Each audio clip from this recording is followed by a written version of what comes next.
Salam, Bapak, Ibu, dan saudara-saudara yang diberkati oleh Tuhan Yesus Kristus. Kita kembali bertemu dalam seri pelajaran firman Tuhan. Hari ini, Rabu, 26 November, tahun ke-2025. Bapak, Ibu yang diberkati Tuhan, judul pelajaran firman Tuhan yang akan kita pelajari hari ini adalah Yobel. Saudara-saudara yang diberkati Yesus Kristus, tanah itu sangat penting bagi keberadaan Israel sebagai umat Allah, sehingga tidak dapat dibagi-bagikan secara keseluruhan. Tanah itu harus dibagi-bagi berdasarkan suku, kaum, dan keluarga untuk mencegah tanah itu menjadi milik segelintir orang elit. Kita bisa baca lebih lengkap dalam kitab Bilangan 34 ayat 13-18. Bapak, Ibu, saudara-saudara sekalian, mari sama-sama kita membaca kitab Bilangan 25 ayat 1-5 dan ayat 8-13. Pertama-tama kita baca ayat 1-5. Tuhan berfirman kepada Musa di Gunung Sinai, "Berbicaralah kepada orang Israel, dan katakan kepada mereka, apabila kamu telah masuk ke negeri yang akan kuberikan kepadamu, maka tanah itu harus mendapat perhentian sebagai sabat bagi Tuhan. 6 tahun lamanya engkau harus menaburi ladangmu, dan 6 tahun lamanya engkau harus merantingi kebun anggurmu dan mengumpulkan hasil tanah itu. Tetapi pada tahun yang ke-7, haruslah ada bagi tanah itu suatu sabat, masa perhentian penuh, suatu sabat bagi Tuhan.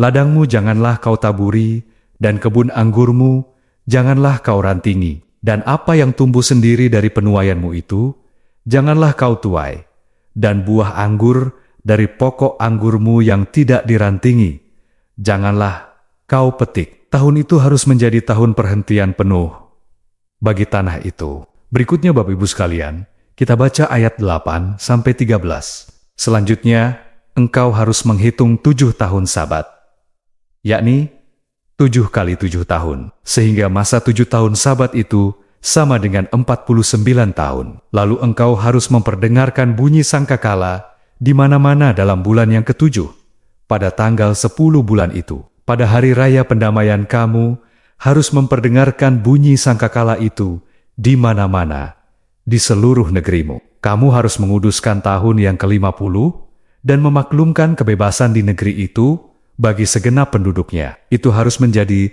tahun Yobel bagimu, dan kamu harus masing-masing pulang ke tanah miliknya dan kepada kaumnya. Tahun yang ke-50 itu harus menjadi tahun Yobel bagimu. Jangan kamu menabur, dan apa yang tumbuh sendiri dalam tahun itu jangan kamu tuai, dan pokok anggur yang tidak dirantingi jangan kamu petik buahnya. Karena tahun itu adalah tahun Yobel, haruslah itu kudus bagimu. Hasil tahun itu yang hendak kamu makan harus diambil dari ladang. Dalam tahun Yobel itu, kamu harus masing-masing pulang ke tanah miliknya.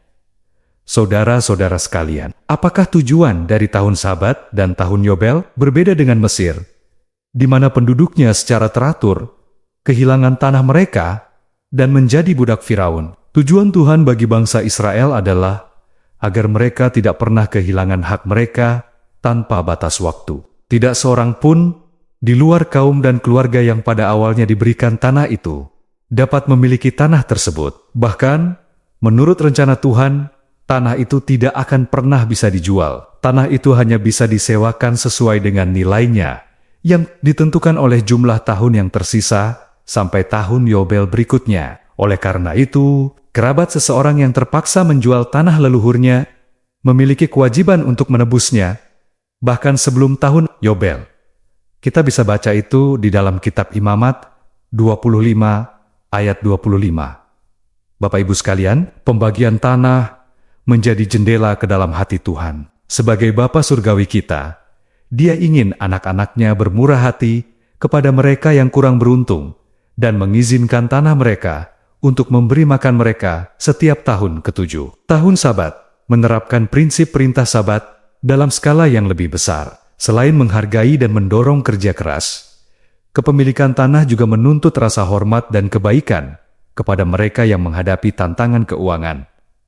Saudara-saudaraku, undang-undang kepemilikan tanah memberikan kesempatan kepada setiap orang Israel untuk terbebas dari keadaan yang menindas yang diwariskan atau yang disebabkan oleh diri sendiri dan untuk memiliki awal yang baru dalam hidup. Pada intinya, Bapak Ibu sekalian, inilah tujuan utama Injil, untuk menghapus perbedaan antara kaya dan miskin, majikan dan karyawan, yang memiliki hak istimewa dan yang tidak memiliki hak istimewa, menempatkan kita semua pada posisi yang sama, dengan mengakui kebutuhan kita sepenuhnya akan kasih karunia Allah. Sayangnya, saudara-saudaraku, Israel lalai dalam menaati standar yang telah ditetapkan oleh Tuhan dan peringatan tentang perampasan tanah itu, yang mana setelah berabad-abad baru digenapi. Kita bisa baca dalam kitab 2 Tawarikh 36 ayat 20 dan 21. Pertanyaan untuk kita renungkan saudara-saudara, bagaimanakah prinsip-prinsip jatah